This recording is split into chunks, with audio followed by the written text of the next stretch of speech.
Hi YouTube, and big thank you to my subscribers out there. All right, so these world leaders, they're either this stupid or they're doing this stuff on purpose. And I don't. To me, it makes more logical sense that they're all in on it together, because how could they be this dumb and get into the positions of power that they're into? All legal, straight. Everything's up on the up and up. No, sorry, I don't believe it. Especially when we have a very worldwide, well-known, famous, popular saying that those who don't know history are doomed to repeat it. Okay? So a couple days ago, Iran says its missile program is defensive and not linked to its 2015 nuclear deal with world powers. During the U.S. election race, Trump branded the accord the worst deal ever negotiated, telling voters he'd either rip it up or seek a better agreement. Now, this is historical fact, okay? Islam, they do not do peace treaties, they do not do peace deals, they do not do truces. Nope, sorry, they don't. All they do is they buy their time until their army's big enough to go conquer wherever it is that they have in mind to conquer. Some of the stuff I'm going to show you, some of it you can just double check my word for it. Or take my word for it, double check my work. All right. So Mecca, in the early 600s, conquered by Muhammad. He entered a 10-year peace treaty with them, but 2 years into it, broke it and went and conquered Mecca with at the time, the biggest army, 10,000 men. And Mecca wasn't expecting it because they thought they were under a peace treaty, but it was just to buy his time to build his army so he could go conquer Mecca. All right. So then flash forward to 1993. Here is Ariel Sharon of Israel, Yasser Arafat of Palestine, and Bill Clinton giving this big communist, hug. And this was called the 1993 Oslo Peace Accords.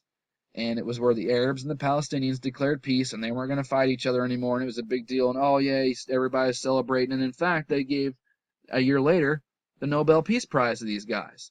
But what was funny is that 2 years after that, Yasser Arafat's talking to a bunch of the CBS News, Yasser Arafat talking to a bunch of Arabs in Stockholm, saying we plan to eliminate the state of Israel and establish a purely Palestinian state. Well, that doesn't sound very peaceful. And then 2 years after that, on Egyptian television, Arafat explained that strategic pause was a venerable Islamic strategy, referring specifically to the agreement in which Muhammad made a 10-year peace treaty with Mecca, but broke it after 2 years, during which his forces used the security of the pact to marshal their strength and then conquered Mecca. It's all a scam. So what's even funnier, right? 1993, 7 years later, Arafat led a war. It's even called Arafat's War against Israel and against Jerusalem. It's called the Second Intifada. And so the mainstream media, they asked him when they were able to interview him after this was all said and done. They interviewed him. They said, "Why did you attack Israel when you made a peace treaty with them 7 years before that?" And he said, I'm embellishing a little bit, but just go on YouTube. You can find it for yourself. You can hear it out of his own mouth. Yasser Arafat denounces Oslo Peace Accords or something like that. I'm embellishing a little bit. Basically, it's like, duh. Did the same way Muhammad did to conquer Mecca. It's a scam, bruh. It's what it really happened. So these nuclear deals that Iran or any of these Islamic countries are engaging in, all they're doing is buying time to build up their arsenal, build up their army, or just wait for the green light from whoever's going to give it to them to attack. War is coming. It's just taking a long time. This has been going on for 1,400 years.